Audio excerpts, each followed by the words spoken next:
ദൈവത്തിന് സ്തോത്രം. ആത്മമിത്രം ഗ്രൂപ്പിനായി ദൈവത്തിനെ സ്തുതിക്കുന്നു. NDTVയുടെ ഒരു പരസ്യമുണ്ട്, 24/7. ഇതിന്റെ അർത്ഥം 24 മണിക്കൂറും 7 ദിവസവും അവരുടെ സേവനം അങ്ങനെയാണ്. അപ്പം ആത്മമിത്രത്തിന്റെ പരിപാടികളെല്ലാം കേട്ടുകൊണ്ടിരുന്നപ്പോൾ പെട്ടെന്ന് NDTVയുടെ കാര്യം ഓർമ്മയിലേക്ക് വന്നത്. ഇപ്പം ഇത് NDTVക്ക് ഇങ്ങനെ റിപ്പീറ്റ് ഷോസ് ആണ്. എനിക്ക് തോന്നുന്നു ആത്മമിത്രം പരിപാടിയിൽ പുതിയ പുതിയ പുതിയ പരിപാടികൾ ഇങ്ങനെ ഓരോ നിമിഷവും ഇങ്ങനെ വന്നുകൊണ്ടേ ഇരിക്കുകയാണ്. പുതിയ ആൾക്കാരെ നിങ്ങൾ കണ്ടെത്തിക്കൊണ്ടിരിക്കുന്നു. താലന്തുള്ളവർക്ക് പ്രോത്സാഹനമായി നിങ്ങൾ നിലകൊള്ളുന്നു. ദൈവത്തിന് സ്തോത്രം. കേട്ട സാക്ഷ്യത്തിനും പാട്ടുകൾക്കും എല്ലാത്തിനുമായിട്ട് ഞങ്ങൾ ദൈവത്തിനെ സ്തുതിക്കുന്നു. അതുപോലെ തന്നെ ഇതിപ്പം യൂട്യൂബിൽ കിടക്കുമല്ലോ, എല്ലാവർക്കും അത് എൻകറേജ്മെന്റിനായിട്ടും പഠിക്കാനും എല്ലാത്തിനുമായിട്ടും അത് എന്നും അത് അവിടെ ഉണ്ടായിരിക്കുന്നതുകൊണ്ട് ഞങ്ങൾക്ക് എല്ലാവർക്കും അത് എന്നും അനുഗ്രഹത്തിന് കാരണമായി തീരും. ഇതിന്റെ പിന്നിൽ പ്രവർത്തിക്കുന്നവരെയും പ്രത്യേക അഡ്മിൻസ് ആയിട്ടിരിക്കുന്ന ഓരോരുത്തരെയും ഓർത്ത് ദൈവത്തെ സ്തുതിക്കുന്നു. ദൈവം നിങ്ങളെ അനുഗ്രഹിക്കട്ടെ.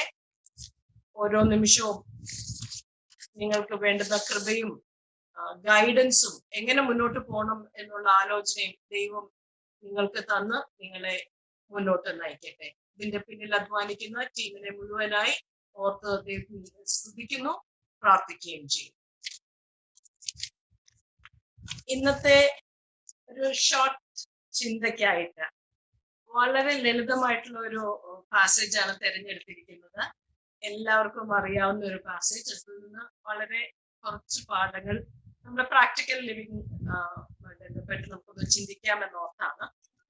1 രാജാക്കന്മാർ 17-ാം അധ്യായം 1 മുതൽ 16-ാം വാക്യം വരെയാണ്.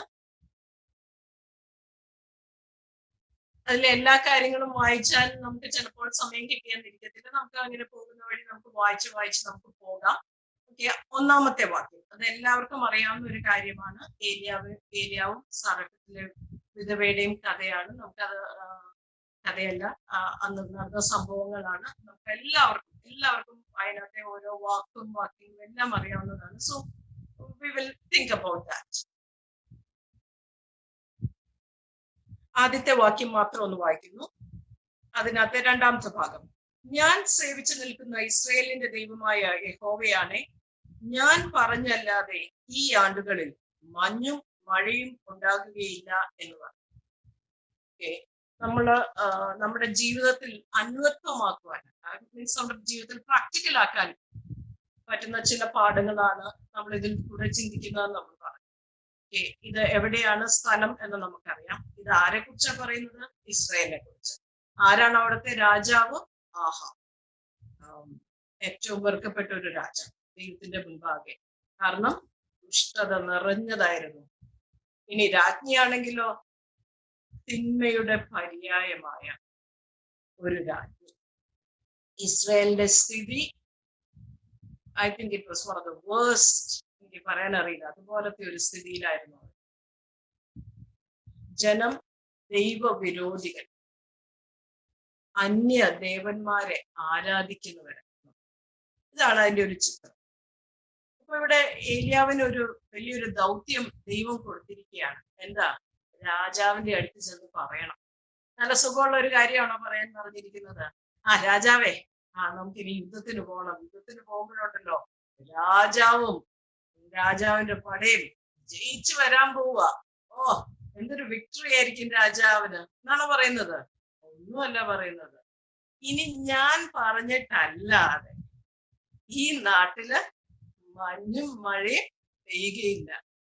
തല പോകുന്ന കേസാ, അല്ലെങ്കിൽ ഉടനെ പിടിച്ച് ജയിലിലിടുന്ന കേസാ. ശിക്ഷ എത്ര അടിയാ കിട്ടാൻ പോകുന്നു ഒന്നും പറയാൻ പറ്റത്തില്ല. പക്ഷെ നമ്മുടെ ഏലിയാവ് എന്ത് സ്ട്രോങ് ആയിട്ട് ചെന്നാ പറയുന്നത്. നോക്കി ചെന്ന് പറയുക, എനിക്ക് ദൈവത്തിൽ നിന്നൊരു അരുളപ്പാടുണ്ടായി, അതാണ് ഞാൻ ഇവിടെ വന്ന് പറയുന്നത്. ഞാനോർക്കെ ഞാനായിരുന്നു ആ സ്ഥാനത്ത്. നല്ലത് വല്ലതായിരുന്നു പറയാനത്തേക്ക് ഓടിച്ചെന്ന് പറഞ്ഞാൽ ഒരു പ്രശ്നമില്ല. പക്ഷേ ഇങ്ങനത്തെ ഒരു കാര്യം പറയണമെങ്കിൽ എളുപ്പമല്ല. ഏലിയാവ് ഏലിയാവിനെ എങ്ങനെ പറഞ്ഞു? പ്രവാചകനാണ്. സോറി, ഏലിയാവല്ല, ഏലിയ പ്രവാചകൻ അല്ലെ. എന്താ പ്രവാചകന്റെ ജോലി? ദൈവം എന്ത് പറയുന്നു അത് ജനങ്ങളോട്, രാജാവിനോട്, അവിടുത്തെ ആൾക്കാരോട് ചെന്ന് പറയുക എന്നതാണ് ദൗത്യം. ഞാനൊരു ടീച്ചർ, നമുക്ക് എന്ത് ചെയ്യും? നമ്മൾ ജോലിക്ക് ചെല്ലുമ്പോൾ നമുക്കൊരു അപ്പോയിന്റ്മെന്റ് ലെറ്റർ തരും. ആരൊക്കെ വർക്ക് ചെയ്യുന്നുണ്ടോ അവർക്ക് എല്ലാവർക്കും അറിയാം. നമുക്കൊരു അപ്പോയിന്റ്മെന്റ് ലെറ്റർ തരും. അതിനകത്ത് വർക്ക് എങ്ങനെയായിരിക്കണം, എന്തൊക്കെ ചെയ്യണം, എപ്പം ഡ്യൂട്ടിക്ക് ജോയിൻ ചെയ്യണം, എന്തായിരിക്കണം നിങ്ങളുടെ ജോലി, ഒത്തിരി കാര്യങ്ങൾ അതോടുള്ള ബന്ധത്തിൽ നമുക്ക് എഴുതി തരും അല്ലെ. നമ്മളെ ഓരോരുത്തരെയും കർത്താവ് വിലയ്ക്ക് വാങ്ങിയത്. നമുക്ക് ഒരു അപ്പോയിന്റ്മെന്റ് ലെറ്റർ ഒക്കെ തന്ന വിട്ടത്. Sheena, I'm buying you. എന്റെ രക്തം കൊടുത്ത്, എന്റെ ജീവൻ കൊടുത്ത് ഞാൻ നിന്നെ വിലയ്ക്ക് വാങ്ങി എന്റേതാക്കി തീർത്തിരിക്കുക. ഇനിയും I M telling you go. 28:20 പറയുന്നുണ്ടല്ലേ. പോണം. എങ്ങോട്ടാ പോകേണ്ടത്? എവിടെയൊക്കെ പോകണം, എന്തൊക്കെ ചെയ്യണം, വളരെ വ്യക്തമായിട്ടാണ് പറഞ്ഞിരിക്കുന്നത്. You go and do this duty for me. ഞാൻ നിന്നെ അപ്പോയിന്റ് ചെയ്തിരിക്കുക ഈ കാര്യം ചെയ്യാൻ, ഈ കാര്യം പറയാൻ, ഈ കാര്യം ജീവിക്കാൻ. നമുക്ക് പറ്റുമോ? ധൈര്യമായിട്ട് നമ്മൾ ചെയ്യുന്നുണ്ടോ? എന്നെ ഏൽപ്പിച്ചിരിക്കുന്നത്, എനിക്ക് അപ്പോയിന്റ്മെന്റ് ലെറ്റർ തന്ന് എന്നെ വിട്ടിരിക്കുന്ന ആ ദൗത്യം ധൈര്യത്തോടു കൂടി ചെയ്യുന്നുണ്ടോ? ഇവിടെ ഏതാ ധൈര്യത്തോടു കൂടി ചെയ്യുന്ന ഒരു മനുഷ്യനെ നമ്മുടെ മുമ്പിൽ ദൈവം കാണിച്ചു തരും. എന്തും വന്നോട്ടെ, തലയാണോ പോകുന്നേ പോട്ടെ, കാരാഗ്രഹത്തിന് അടയ്ക്കുവോ അടയ്ക്കട്ടെ, അടിക്കുവോ അടിക്കട്ടെ. എനിക്ക് ദൈവം പറയുന്ന കാര്യം പറയാതിരിക്കാൻ എന്നെ കൊണ്ട് സാധ്യമല്ല. രാജാവിനോട് പറയാ, രാജാവേ ഇനി വരാൻ പോകുന്നത് വരൾച്ചയാണ്, പട്ടിണിയാണ്, മരണമാണ്, സൂക്ഷിച്ചു. ഇസ്രായേൽ എന്ന് പറയുന്ന ജനത ഇത് ദൈവം വിളിച്ച് വേർതിരിച്ചത്. എന്റെ ജനം, മൈ ചോസൺ പീപ്പിൾ. എന്ത് പ്രൗഡായിട്ടാ ദൈവം പലപ്പോഴും പറയുന്നത്. They are mine, so I'll bless them, I'll look after them.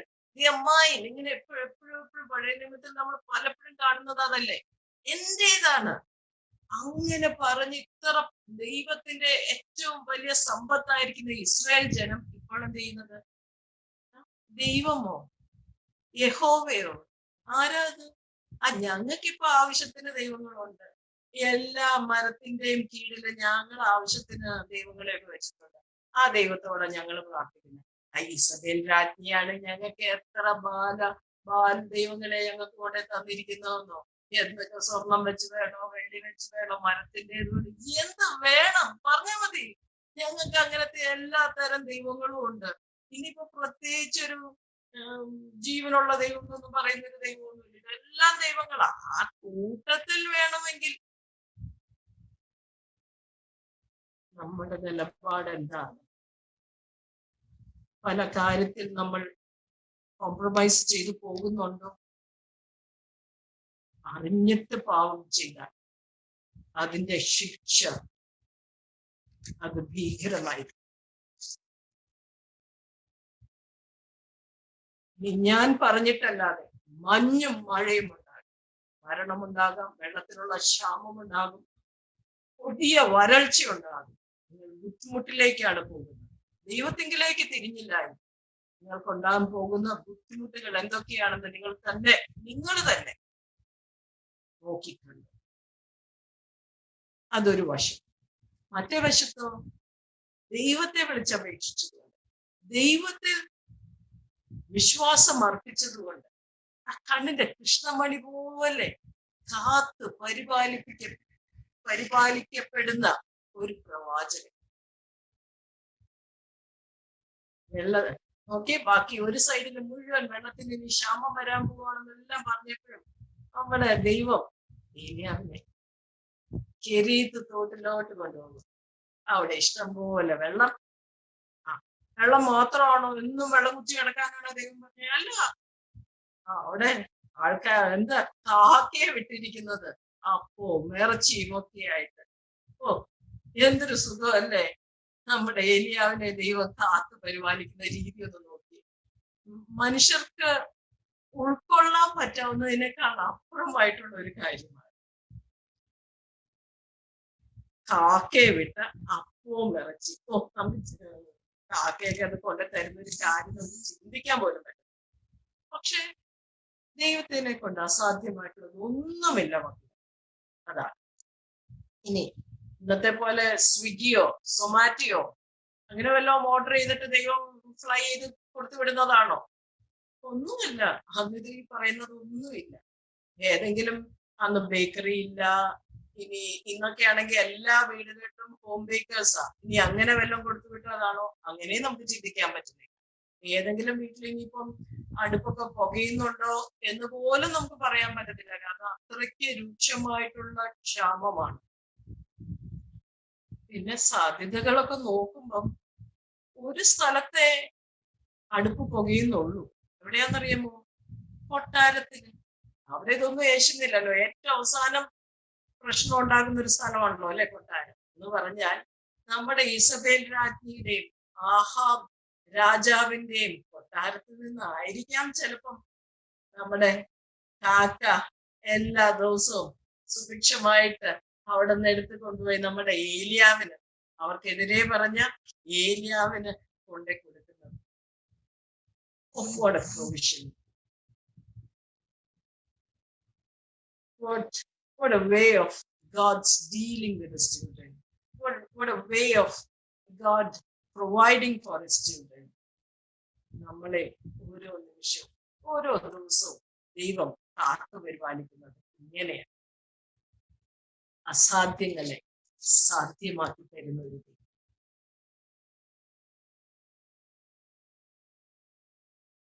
പക്ഷെ ദൈവത്തിനെ കൊണ്ട് എല്ലാം എല്ലാം എല്ലാം സാധ്യം.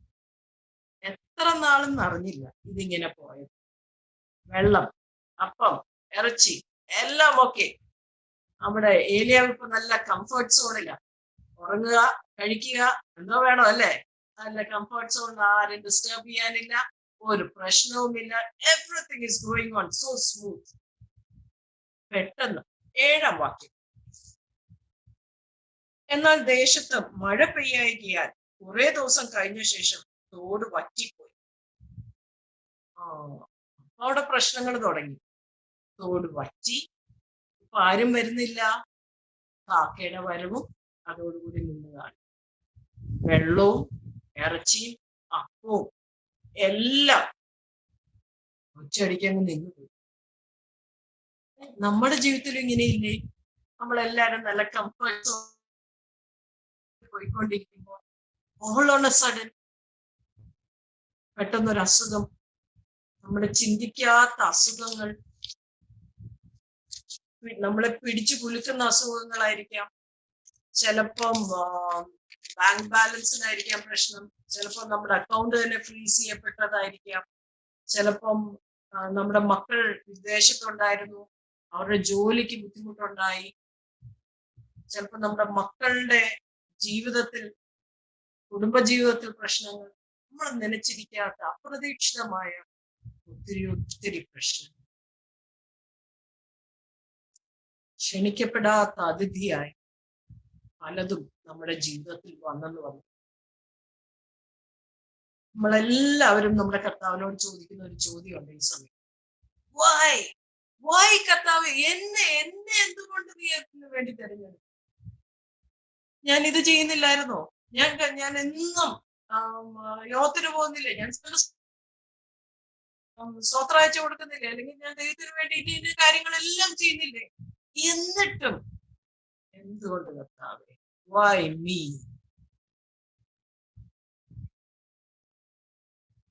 നമുക്ക് ഒരു ഉത്തരമേ പറയാൻ അറിയത്തുള്ളൂ. റോമർ 8:20. Everything works out. നമുക്കറിയില്ല. ദൈവത്തിന് പ്ലാൻ ഉണ്ട്, പേർപ്പസ് ഉണ്ട്. അത് പതുക്കെ ദൈവം വെളിപ്പെടുത്തി തരും. അന്ന് മാത്രമേ നമുക്ക് മനസ്സിലാക്കൂ. ഈ ഭൂമിയിൽ വെച്ച് തന്നെ ദൈവം നമുക്ക് മിക്കവാറും വെളിപ്പെടുത്തി തരും. അപ്പോൾ നമുക്ക് ദൈവത്തെ സ്തുതിക്കുവാൻ, മഹത്വപ്പെടുത്തുവാൻ അത് കാരണമാണ്. ഏലിയാവിന്റെ നോട്ടം ദൈവത്തിൽ നിന്ന് ഈ കാക്കയിലേക്ക്, കാക്കയുടെ വരവിന് വേണ്ടി വെയിറ്റ് ചെയ്തിരുന്നോ? വെള്ളത്തിലേക്ക് ആയിപ്പോയോ? അപ്പത്തിലേക്ക് ആയിപ്പോയോ? ഇറച്ചിയിലേക്ക് ആയിപ്പോയോ? നമുക്കറിയില്ല. അതിനെപ്പറ്റി ഒന്നും ദൈവത്തിന്റെ വചനം പറഞ്ഞിട്ടില്ല. നമുക്ക് അങ്ങനെയൊന്നും പറയാൻ അനുവാദമില്ല. പക്ഷെ പലപ്പോഴും നമ്മുടെ നോട്ടം ദാതാവിൽ നിന്ന് ദാനത്തിലേക്ക് ആയിപ്പോകും. We forget our Creator. We forget the one who gave us all these gifts. പിന്നെ നമ്മുടെ നോട്ടം ഈ ഗിഫ്റ്റ്സിലേക്കാണ്. നമ്മൾ പലപ്പോഴും നമ്മുടെ ദൈവത്തെ മറന്നു. ദൈവം തരുന്ന ദാനങ്ങൾ നമ്മൾ അതിന്റെ പിന്നാലെ നമ്മൾ പോയിക്കൊണ്ടിരിക്കും. ഒരിക്കൽ ഒരു കൂട്ടം കുട്ടികൾ അവരുടെ സ്കൂളൊക്കെ വിട്ട് അവരിങ്ങനെ ഇറങ്ങി വന്നു. അവരുടെ വീട്ടിലേക്ക് പോവുകയായിരുന്നു. അപ്പൊ ആ പോകുന്ന വഴിക്ക് ഒരു വേലി ഉണ്ടായിരുന്നു. ആ വേലിയിൽ നോക്കിയപ്പോൾ അവര് എന്നും കാണാത്ത ഒരു കാഴ്ച. അവരൊന്ന് സൂക്ഷിച്ചു നോക്കി. അപ്പൊ അവരവിടെ ഭയങ്കര ഡിസ്കഷൻ, അതിന് ചുറ്റും നിന്ന് ഭയങ്കര ഡിസ്കഷൻ. എടാ ഇതെങ്ങനെയാടാ? നമ്മൾ അങ്ങോട്ട്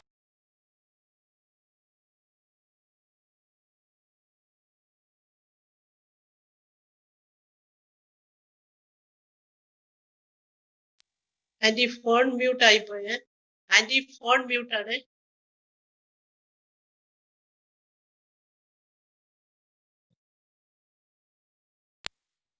ഓക്കെ. ഓക്കെ. ഇതെന്താടാ, നമ്മൾ അങ്ങോട്ട് പോയപ്പോ ഇല്ലായിരുന്നല്ലോ ഈ ആമ വേലിപ്പുറത്ത്? ഇതെങ്ങനെയാടാ ഈ വേലിപ്പുറത്ത് ഈ ആമ വന്നിരിക്കുന്നത്?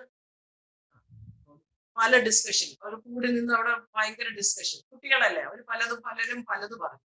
അവസാനം ഒരു കുട്ടി ഇങ്ങനെ പറഞ്ഞു, എടാ അത് തന്നെ അതിന് ഈ വേലിപ്പുറത്ത് കയറാൻ പറ്റത്തില്ല. അതിനെ ആരോ അവിടെ ആക്കി വെച്ചു. നമ്മളുടെ ജീവിതത്തിൽ നമ്മൾ ആയിരിക്കുന്ന സ്ഥാനത്ത് നമ്മളെ ആക്കി വെച്ചിരിക്കും. അല്ല നമ്മുടെ മിടുക്കോ നമ്മുടെ കഴിവോ കൊണ്ട് ഒന്നുമല്ല നമ്മളിപ്പോൾ എന്തെങ്കിലുമായിട്ടുണ്ടെങ്കിൽ നമ്മളായിരിക്കുന്നത്. Everything is by his grace. നമ്മളൊന്നുമല്ല. നമുക്ക് ദൈവത്തിന്റെ സന്നിധിയിൽ നമുക്ക് താഴാം. ദൈവം നമ്മളെ എടുത്ത് അവിടെ ആക്കി വെച്ചെങ്കിൽ മാത്രമേ നമുക്ക് അവിടെ ആയിരിക്കുവാനായിട്ട് സാധിക്കൂ. ഇപ്പം തോട് പറ്റി, കാക്കയുടെ വരവ് നിന്നു. ഇനിയിപ്പോ ദൈവം ഏലിയാവിനോട് പറയുവാണ്, ഏലിയാവേ, ഇനി ഇവിടെ ഇരുന്നിട്ട് യാതൊരു കാര്യമില്ല. ഈ മോൻ എഴുന്നേറ്റോ, നടന്നോ. നീ എങ്ങോട്ടേക്കാ നടക്കണ്ടെന്ന് അറിയാമോ? 160 കിലോമീറ്റർ ദൂരെ സാരേഫത്ത് എന്ന് പറയുന്ന സ്ഥലത്തേക്ക് നീ നടക്കണം. അത് കേട്ടപ്പോൾ അതിന്റെ ഒരു പ്രത്യേകതയുണ്ട്. ഈ സാരേഫത്ത് എന്ന് പറയുന്ന സ്ഥലം ആരാ ഭരിക്കുന്നതെന്ന് അറിയാമോ? നമ്മുടെ ഇസബേൽ രാജ്ഞിയുടെ പിതാവ്. നെഞ്ചിലൊരു, എനിക്കറിയില്ല എന്താ പറയേണ്ടതെന്നല്ലേ, ഒരു പേടി സ്വപ്നമൊക്കെ തോന്നിക്കാണും. നമ്മളായിരുന്നെങ്കിൽ നമ്മൾ അങ്ങനെയൊക്കെ ചിന്തിച്ചായിരുന്നു. പക്ഷെ ഏലിയാവ് അത് കേട്ടു. റെഡി. ദൈവം എന്നോടത് പറയുന്നു, ഞാനിതാ പോകുന്നു. എത്ര അപകടകരമായ ഒരു നിയോഗമാണെങ്കിലും ഞാൻ പോകാം. പോകാതിരിക്കാൻ എനിക്കായിരുന്നെങ്കിൽ 100 ന്യായങ്ങളുണ്ടായിരുന്നു. അവിടെ ഇസബേലിന്റെ രാജാവ് അപ്പൻ എന്നെ ശരിയാക്കി കളയും, അങ്ങനെയാ ഇങ്ങനെയാ. ദൈവശബ്ദം ഏലിയാവ് കേട്ടു. ഞാൻ കേൾക്കുന്നുണ്ടോ? എനിക്ക് കേൾക്കാതിരിക്കാൻ ഇതിന് തടസ്സമായി നിൽക്കുന്ന എന്തെല്ലാം കാര്യങ്ങളാണെന്ന് അറിയാമോ? എന്റെ ഫോണാണോ? എന്റെ ജോലി തിരക്കാണോ? ടി വി ആണോ? എന്റെ മറ്റു ബന്ധങ്ങളാണോ? എന്റെ ജോലിക്ക് വേണ്ടി ഞാൻ ചെയ്യുന്ന തയ്യാറെടുപ്പുകളാണോ? What is it that hinder me from hearing God's word? When God is talking to me, can I hear that? Or is there anything that hinder me from listening to God's word? Am I obeying God's word? Can I be like this Elijah, who could follow God's word immediately. സാരഫത്തിലേക്ക് പറഞ്ഞാൽ പോവുക. 160 kilometre ആണോ? അവനോ അപ്പൊ നമ്മളാണെങ്കിൽ ഉടനെ നമ്മൾ നോക്കുകയല്ലേ, ഏത് റൈഡാ ഉള്ളത്, ഏത് ട്രെയിനാ ഉള്ളത്, ഏത് ഫ്ലൈറ്റാ ഉള്ളത്, എങ്ങനെയാണ് നമുക്ക് പോകാൻ പറ്റുന്നത്, നമ്മളെല്ലാം നമ്മുടെ കംഫർട്ട് സോൺ എല്ലാം റെഡി ആയെങ്കിൽ മാത്രമേ നമ്മൾ ഒരു യെസിനോട് പറയത്തുള്ളൂ, നമ്മുടെ സാധനമൊക്കെ പാക്ക് ചെയ്യത്തുള്ളൂ. ഇവിടെ പാക്ക് ചെയ്യാനും ഒന്നുമില്ല. ഒരു കംഫർട്ട് സോണിലേക്ക് വേണ്ടിയിട്ട് ഒരു കാര്യം നോക്കാനും ഒന്നുമില്ല. Yes Lord, I am going.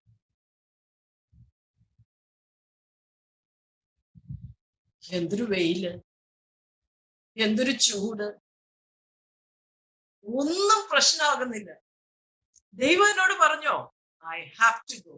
അത്രേ ഉള്ളൂ പ്രവാചകനെ സംബന്ധിച്ചു. എന്തൊരു വിശ്വാസം. എങ്ങോട്ട് പോകാനാ പറഞ്ഞത്? സാരഫത്തിലേക്ക് അല്ലേ? USA-ലേക്കോ അല്ലെങ്കിൽ UK-ലേക്കോ അല്ലെങ്കിൽ എന്താ പറയണ്ടേ, ന്യൂസിലാൻഡോ ഓസ്ട്രേലിയയോ അയർലൻഡോ വല്ലോടത്തൊക്കെ ആയിരുന്നെങ്കിൽ, ഗൾഫോ വല്ലതൊക്കെ ആയിരുന്നു റെഡി അല്ലേ? 160 കിലോമീറ്റർ അല്ല, 1600 കിലോമീറ്റർ ആയിരുന്നു. നമുക്കൊരു പ്രശ്നമില്ലായിരുന്നു. എങ്ങനെ വേണമെങ്കിലും കർത്താവേ ഞാൻ പൊക്കോളാം എന്ന് പറയായിരുന്നു. ഇത് ദാരിദ്ര്യം പിടിച്ച ഒരു രാജ്യത്തിലേക്ക് പോകാൻ പറയുക.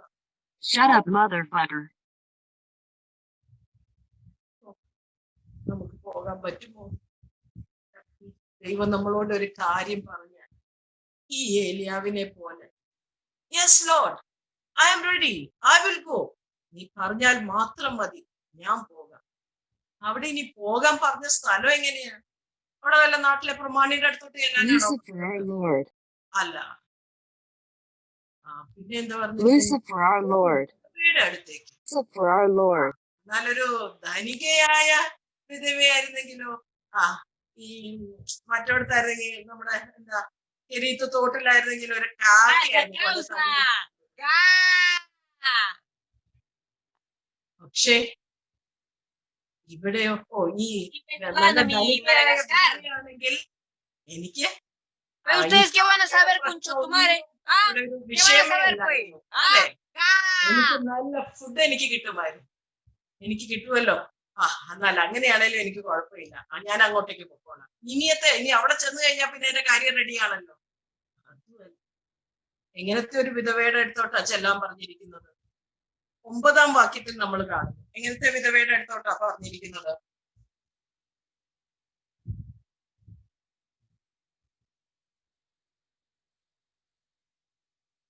പത്താം വാക്യത്തിൽ അവിടെ ഒരു വിധവ വിറക് പറക്കിക്കൊണ്ടിരുന്നു. എന്തിനാ?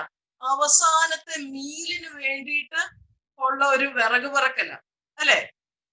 അത്രക്കേ ഉള്ളൂ ആ വിധവയുടെ അടുത്ത്. അങ്ങനത്തെ ഒരു വിധവയുടെ അടുത്തോട്ടാ ചെല്ലാൻ പറഞ്ഞിരിക്കുന്നത്. വറചട്ടിയിൽ നിന്ന് എരുതിയിലേക്ക്. അയ്യോ, വല്ലതും കിട്ടുന്നൊക്കെ വിചാരിച്ചു വന്നതാ. ഇപ്പോണ്ടട പണ്ടത്തേതിനേക്കാൾ കഷ്ടമായിട്ടാണ് വന്നിരിക്കുന്നത്. മരിക്കാൻ റെഡി ആയിട്ടുള്ള ഒരു വിധവ. Last meal, that is all what she has. അങ്ങോട്ടേക്ക് എന്നോട് ചെല്ലാൻ പറഞ്ഞിരിക്കും. ഈ 160 കിലോമീറ്റർ എന്നെ കൊണ്ട് നടത്തിക്കൊണ്ട് വന്നിരിക്കുന്നത് ഇതിനാണോ ദൈവമേ? I don't understand. What is the logic behind all these things? ചിന്തിക്കുമ്പോൾ ഒന്ന് മനസ്സിലാവും. നമ്മളും പലപ്പോഴും ഇതുപോലെ കമ്പാരിസൺ ആണ് നമുക്ക്. ആ കെരീത്ത് തോട്ടിലുണ്ടായിരുന്നല്ലോ, ഇഷ്ടംപോലെ വെള്ളം, അപ്പം, ഇറച്ചി, എന്തൊക്കെയായിരുന്നു അറിയാമോ? ഞാൻ പണ്ട് താമസിച്ചിരുന്ന സ്ഥലത്ത്, ആ ഗൾഫിലെ, അമേരിക്കയിലെ, അല്ല വേണ്ട, ഞാൻ ആ നോർത്ത് ഇന്ത്യയിലും ബോംബെയില് ഞാൻ പണ്ടുണ്ടായിരുന്ന സ്ഥലത്ത് എങ്ങനെയായിരുന്നു അറിയാമോ? എന്തൊരു നല്ല കൂട്ടായ്മയായിരുന്നെന്ന് അറിയാമോ? അവിടത്തെ ആ സൺഡേ സ്കൂളും, അവിടുത്തെ യൂത്ത് മീറ്റിംഗ്സും, അവിടുത്തെ സിസ്റ്റേഴ്സ് മീറ്റിങ്ങും ഫെലോഷിപ്പും ഒക്കെ അതിനെപ്പറ്റി പറഞ്ഞാ തീരത്തില്ല. ഇവിടെ വന്നേ പിന്നെ ഉണ്ടല്ലോ ഒന്നുമില്ല. എന്തോ സ്ഥലമായി ഇവിടെ വന്നല്ലോന്നായി, എന്റെ ജോലി കളഞ്ഞല്ലോന്നായി. എന്തിനു വന്നത്? കമ്പയർ ചെയ്യാറുണ്ടോ? അതിനുവേണ്ടി അല്ല ദൈവം നമ്മളെ ഈ പുതിയ സ്ഥലത്തേക്ക് കൊണ്ടുവന്നിരിക്കുന്നത്. എന്തിനാണെന്ന് നമുക്ക് കാണാം. ദൈവത്തിന് നമ്മളെ കൊണ്ട് അവിടെയും ആവശ്യം. എവിടെയായിരിക്കുന്നു അവിടെ ദൈവത്തിനു വേണ്ടി പ്രയോജനപ്പെടുക എന്നുള്ളതാണ് ദൈവം നമ്മളെ കുറിച്ച് ആഗ്രഹിക്കുന്നത്. 10-ാം വാക്യത്തിൽ എലിയ പ്രവാചകൻ പറയാം, എനിക്ക് കുടിപ്പാൻ ഒരു പാത്രത്തിൽ കുറെ വെള്ളം കൊണ്ടുവരണമെന്ന്. അയ്യോ, ഇപ്പം ഏറ്റവും പ്രഷ്യസ് ആയിട്ടുള്ള സാധനം എന്താ? വെള്ളം അല്ലെ? എത്ര നാളായി ക്ഷാമം ഉണ്ടായിട്ട് പേരിത്ത് തോട്ടിലെ വെള്ളം പറ്റുന്നു, എല്ലായിടത്തെയും വെള്ളം പറ്റിയിരിക്കുക. ഏറ്റവും പ്രഷ്യസ് ആയിട്ടുള്ള സാധനമാണ് ഇപ്പൊ വെള്ളം. എന്ത് കൂളായിട്ട് പറയാ, അങ്ങോട്ട് ചെല്ലുമ്പോഴേ കുറച്ച് വെള്ളം ഇങ്ങെടുത്തോണ്ട് വരണേ. മലയാളിയോട് ഇച്ചിരി വെള്ളം കൊണ്ടുവരാൻ പറഞ്ഞു കഴിഞ്ഞാൽ എനിക്ക് തോന്നുന്നില്ല അത് വലിയൊരു പ്രശ്നമാണ്. ഞാൻ ഓർക്കുന്നു, ഞങ്ങള് ഈജിപ്തിൽ പോയത്, എല്ലാവരും ഒരു ടീമായിട്ടാണ് പോയത്. അപ്പോ എല്ലാവരും ഹോട്ടലിൽ കയറി വെള്ളം കുടിക്കുന്നു. മലയാളികളാ, അതുകൊണ്ട് എന്ത് ചെയ്യും, നമ്മൾ ഹോട്ടലിൽ കയറി വെള്ളം കുടിച്ച് എന്തെങ്കിലും പ്രശ്നമുണ്ടോ? വെള്ളം കുടിക്കുന്നത് നമ്മളെ സംബന്ധിച്ചിടത്തോളം ഏറ്റവും മാന്യമായിട്ട് വെള്ളം കുടിക്കുന്നതെന്ന് പറഞ്ഞാൽ ആരുടെയും പൈസയൊന്നും ചെലവാക്കുന്നില്ല, നമ്മൾ വേറെ ആർക്കും ഒരു ദ്രോഹവും ചെയ്യുന്നില്ല. അതുകൊണ്ട് നമ്മൾ എന്ത് ചെയ്യും, ഇച്ചിരി ദാഹിച്ചു തോന്നിച്ചിട്ട് വെള്ളം കുടിച്ചു. ഒരു 5 മിനിറ്റ് കഴിയുന്നതിന് മുമ്പ് അവിടത്തെ ഓണർ ദേഷ്യപ്പെട്ട് അവിടെ എല്ലാവരെയും വഴക്ക് പറഞ്ഞ് എല്ലാവരെയും ഇറക്കി വിട്ടു. മനസ്സിലാവുന്നില്ല, ഇവിടെ വെള്ളം കുടിച്ചതിന്, വേറെ ഒന്നും ചെയ്തില്ല. അവിടെ ഇരുന്ന ഒരു ഗ്ലാസ്സിൽ, ഡിസ്പോസിബിൾ ഗ്ലാസ്സിൽ ഇച്ചിരി വെള്ളം, ഇത്രയധികം ദേഷ്യപ്പെടുന്നത് എന്തിനാന്ന് മനസ്സിലായില്ല. അപ്പോഴാണ് മനസ്സിലായത് അവിടെ വെള്ളം എന്ന് പറഞ്ഞാൽ വളരെ എസെൻഷ്യൽ ആയിട്ടുള്ള ഒരു സാധനം, ഭയങ്കര വിലയാണ്, വില കൊടുത്താണ് അവർ വെള്ളം വാങ്ങിക്കുന്നത്. അല്ല നമ്മുടെ നാട്ടിലെ പോലെ വെള്ളം സുലഭമായി കിട്ടുന്ന ഒരു കാര്യം. ഇവിടെ എലിയ പറയാണ്, ആ വെള്ളം കെട്ടുകൊണ്ട് വരണേ, മോസ്റ്റ് പ്രഷ്യസ് തിങ് അറ്റുകൊണ്ടിരിക്കുന്നത്, അത് കെട്ടുകൊണ്ട് വരണേ. ദൈവം ഇത് പോകുന്നത് എബ്രഹാമിനോട് പറഞ്ഞു. ആന്റി ഒരു നിമിഷേ, എല്ലാവരും മൈക്ക് മ്യൂട്ട് ആണെന്നൊന്ന് ഉറപ്പ് വരുത്തണേ പ്ലീസ്. Okay aunty, continue. ദൈവം എബ്രഹാമിനോട് ചോദിച്ചു, എന്ത് ചോദിച്ചു? 100 വയസ്സ് വരെ കാത്തിരുന്നുണ്ടായ ഇസഹാക്കിന് ഇങ്ങ് തന്നേരെ, അതുകൊണ്ട് യാഗം കഴിച്ചേരെ. ഭയങ്കര ലൈറ്റ് ആയിട്ട് പറയുന്ന പോലെ നമുക്ക് തോന്നുന്നില്ല. ഏറ്റവും പ്രഷ്യസ് ആയിട്ട് ദൈവം നമുക്ക് വേണ്ടി തന്നത് എന്താ? ഏറ്റവും പ്രഷ്യസ് ആയിട്ട് തന്റെ ഏകജാതനായ മകനെ നമുക്ക് വേണ്ടി തകർത്ത് കളയുവാൻ പിതാവിനെ കിട്ടുന്നു. അതുകൊണ്ട് ദൈവം നമ്മളോട് ചോദിക്കുന്നു, ദൈവം ചോദിക്കുന്നത് ഏറ്റവും പ്രഷ്യസ് ആയിട്ടുള്ള, are we ready to give our best to the Lord? Will we withhold it? അതോ നമ്മള് കൊടുക്കുമോ? ഏലിയ പ്രവാചകനും ഈ സ്ത്രീയും ഈ വിധവയും സംസാരിച്ചു കഴിഞ്ഞപ്പോൾ, ഞാൻ മരിക്കാൻ പോകുക, this is my last meal, ഇനി എനിക്ക് മരണം മാത്രമേ മുന്നിലുള്ളൂ എന്ന് പറഞ്ഞിരുന്ന സ്ത്രീയുടെ ഗതി മാറി. കർത്താവായ യേശുക്രിസ്തു ഭൂമിയിലായിരുന്നപ്പോൾ ശമരിയയിലെ സ്ത്രീ അല്ലെ, വെള്ളം കോരാൻ വന്ന ആ ശമരിയയിലെ സ്ത്രീയോട് സംസാരിച്ചു കഴിഞ്ഞപ്പോൾ അവളുടെ ജീവിതത്തിന്റെ ഗതിയും വെള്ളം കോരാൻ വന്നതായിരുന്നു അല്ലെ. വെള്ളം ചോദിച്ചു, ആ വെള്ളവുമായി ബന്ധപ്പെട്ട് വെള്ളം കൊടുത്ത ഏതൊരു വ്യക്തി ഒരു ഗ്ലാസ് വെള്ളമെങ്കിലും അല്ലെ, നമ്മൾ അങ്ങനെയല്ലേ വായിക്കുന്നത്, അതെങ്കിലും കൊടുത്ത നമ്മുടെ ജീവിതത്തിന്റെ ഗതിമാൻ കർത്താവിന് വേണ്ടി സന്തോഷമായി കൊടുക്കുന്ന ഒരു ഗ്ലാസ് വെള്ളത്തിന് പോലും കണക്കുണ്ട്. അതാണ് ചരിത്രം നമ്മളെ പഠിക്കുന്നത്. നമ്മുടെ ഗതിയും മാറും. 12-ാം വാക്യത്തിൽ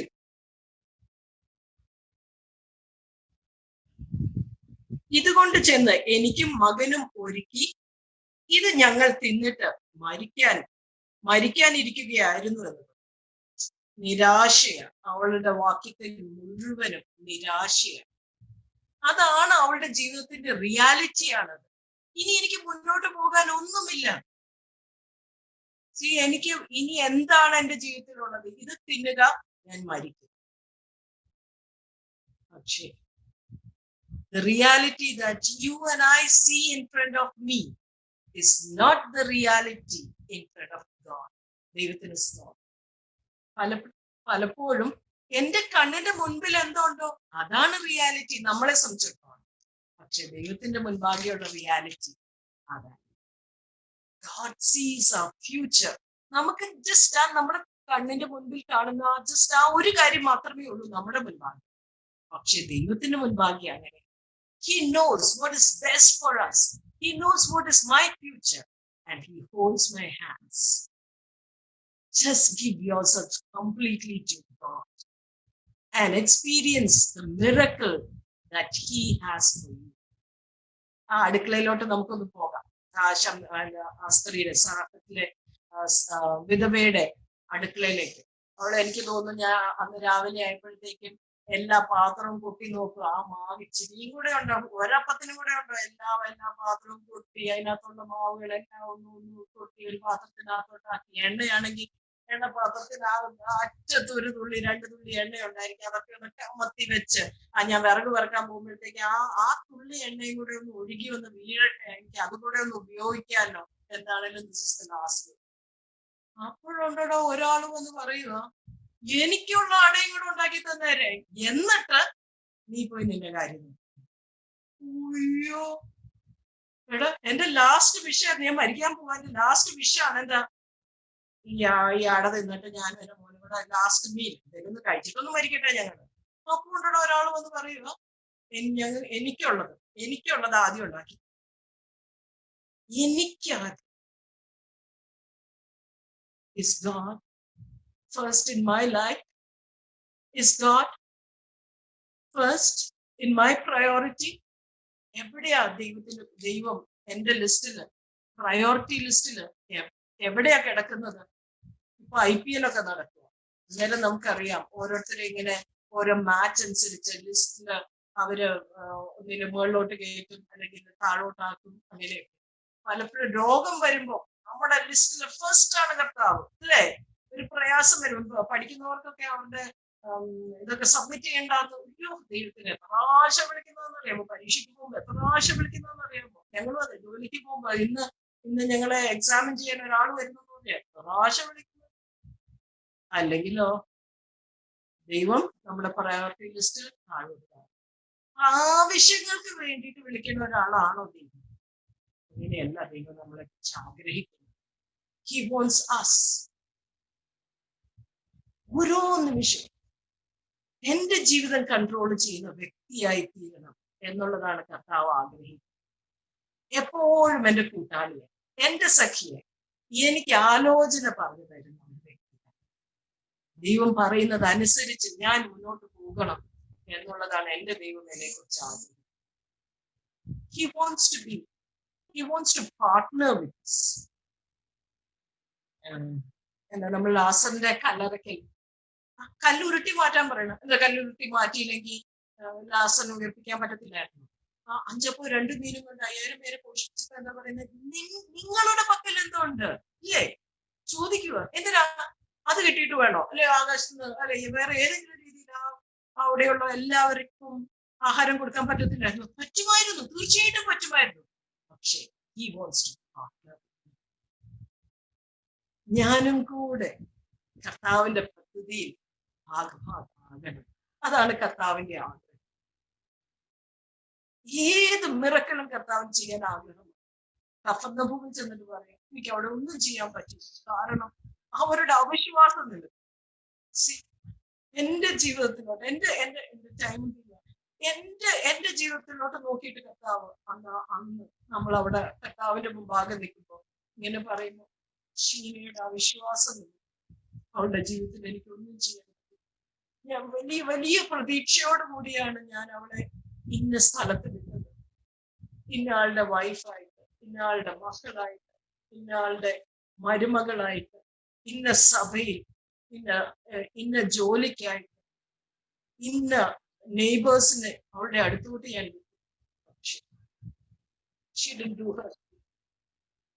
ഒരു സ്റ്റെപ്പ് അവൾ എടുത്തു വെച്ചത്. വിശ്വാസത്താൽ ഒരു സ്റ്റെപ്പ് എടുത്തു വെച്ചു. ബാക്കി 99 എടുത്തു വെക്കാൻ റെഡി ആയിട്ടിരിക്കുക ഞാൻ.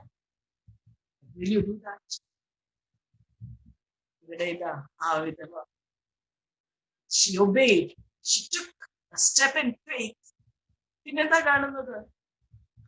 ആദ്യത്തെ അടയുണ്ടാക്കിയപ്പോ എന്തോ ഒരു വിഷമായിരുന്നു. കണ്ണിൽ നിന്ന് കണ്ണുനീര് വന്നിട്ടുണ്ടായിരിക്കും. അമ്മ മോനെ നോക്കിയിട്ട്, എന്റെ മോനെ എനിക്ക് അറിയില്ല, എന്റെ കുഞ്ഞെ എന്തൊക്കെ നടക്കാൻ പോകുന്നൊന്നും അറിയത്തില്ല, എന്നാലും I'm going to take a step in faith എന്ന് പറഞ്ഞ് അവൾ അടയുണ്ടാക്കി ദൈവപുരുഷന് കൊടുത്തു.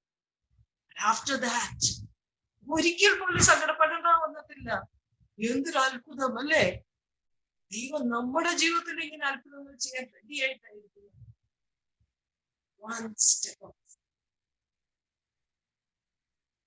ഓരോന്നോരോന്നായിട്ടാ പഠിപ്പിക്കുന്നത്. എങ്കിലേ ദൈവത്തിന് നമ്മളെ ആ സ്വർണ്ണ ചാരിയറ്റ്, ഫയർ ഓഫ് ചാരിയറ്റിൽ എടുത്തോണ്ട് പോകാൻ പറ്റത്തുള്ളൂ. കൊച്ചു കൊച്ചു കൊച്ചു കൊച്ചു സ്റ്റെപ്സ് എടുത്ത് വെക്കാൻ പറയുന്നത്. And then he will teach us how to stand strong in the Lord. ഞാനിങ്ങനെ ചിന്തിക്കുമായിരുന്നു, ആ വിധവയുടെ ഐശ്വര്യല്ല, തുള്ളിയൊക്കെ ഉള്ളു അല്ലെ, അതെടുത്ത് ദൈവപുരുഷന് വയറുന്നറിയാന്ന് എനിക്ക് പറയാനൊക്കെ അറിയില്ല, അറ്റ്ലീസ്റ്റ് സ്റ്റാർവ് ചെയ്യാതിരിക്കാൻ അവളുടെ ഇച്ചിരി എണ്ണ എടുത്ത് ഉപയോഗിച്ചു. നമ്മളുടെ ഇച്ചിരി താലന്ത് ആ ഒരു ഇച്ചിരി ആശ്വാസം പകർന്നു കൊടുക്കാൻ പറ്റുന്ന ആ സാഹചര്യത്തിൽ നമ്മളത് ചെയ്യുകയാണ്. ചിലപ്പോൾ നമ്മുടെ സ്മൈലായിരിക്കും, ചിലപ്പോൾ ഒരാൾക്കൊന്ന് പോയി ഹെൽപ്പ് ചെയ്യുന്നതായിരിക്കും, ചിലപ്പോൾ ഒന്ന് പോയി ഫുഡ് കൊണ്ടു കൊടുക്കുന്നതായിരിക്കും, ചിലപ്പോൾ ഒരു ആശ്വാസ വാക്ക് പറയുന്നതായിരിക്കും, ചിലപ്പോൾ അങ്ങോട്ടൊന്നും പോകാൻ പറ്റത്തില്ലായിരിക്കും, ചിലപ്പോൾ ഫോണിൽ കൂടെ ഒന്ന് പ്രാർത്ഥിക്കുന്നതായിരിക്കും. I don't know what we can do.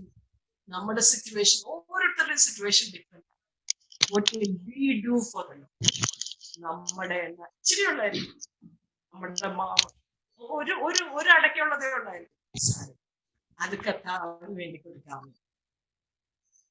ഒരാൾക്കല്ല, അത് 3 പേരുടെ, എത്ര നാളെന്ന് അറിയില്ല, അവരെ സസ്റ്റെയിൻ ചെയ്യാൻ മതിയായതായിരുന്നു. Give what you have to them. അവന് വേണം, നമ്മളെ വേണം, നമ്മളുടെ ആ ഇച്ചിരിയുള്ളത് വേണം.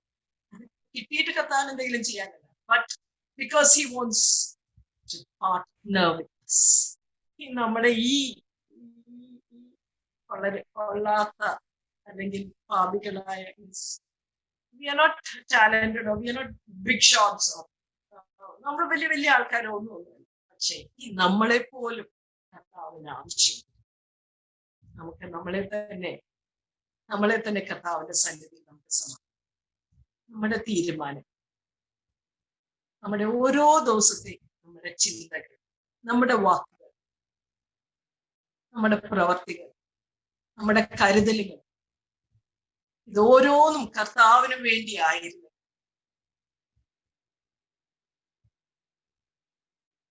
കർത്താവിന് നമ്മളെ എടുത്ത് ഉപയോഗിക്കാൻ പറ്റും, അനേകർക്ക് ആശ്വാസമായി തീർക്കാനായിട്ട് സാധിക്കും. ആദ്യം നമുക്ക് നമ്മുടെ വീടുകളിൽ തന്നെ പ്രയോജനം. അപ്പോൾ ദൈവം നമുക്ക് അടുത്ത സ്റ്റെപ്പ് എങ്ങനെ എടുത്തു വെക്കണം എന്നുള്ളത് കാണിച്ചു. നമുക്ക് നമ്മളെ തന്നെ ദൈവത്തിന്റെ കൈകളിൽ സമർപ്പിക്കുമ്പോൾ ദൈവം നമ്മളിൽ കൂടെ അത്ഭുതങ്ങൾ പ്രവർത്തിക്കും. He is an almighty God, all powerful God, who is looking for you and for me. Let us submit. Let us completely surrender ourselves to Him.